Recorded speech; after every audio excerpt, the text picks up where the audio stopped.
A cabin filter and a 2021 Nissan Rogue. It's going to be located behind your glove box. This is actually the door right here where you can do the filter. Now you can lower this glove box door, or you can try to do it through here if you want. What you're going to do is, if you're going to lower the glove box down, you're going to disconnect the damper here, right? And then you're going to push these in like this, where the stopper is past the inside. It can get kind of tricky right here on this side because you're going to be going back and forth, and you need two hands to do that. I don't have two hands, so I'm holding this phone. And once you do that, you come over here and you just push this tab in, pull towards you.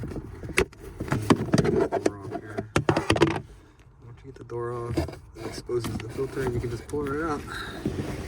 This one's super clean, so we're not replacing it today, but if you need one, I have a link in the description box where you can get a nice new one. Just takes you to Amazon.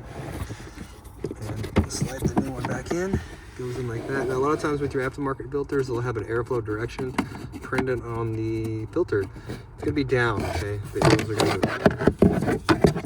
go. Left side will go in first, like so. And just push this back on here until it clicks. Back up, and you're all done. Hope the video was helpful, and if it was, appreciate it. Hit the like button for me, leave me a comment if you could, and hope to see you again in another Nissan video.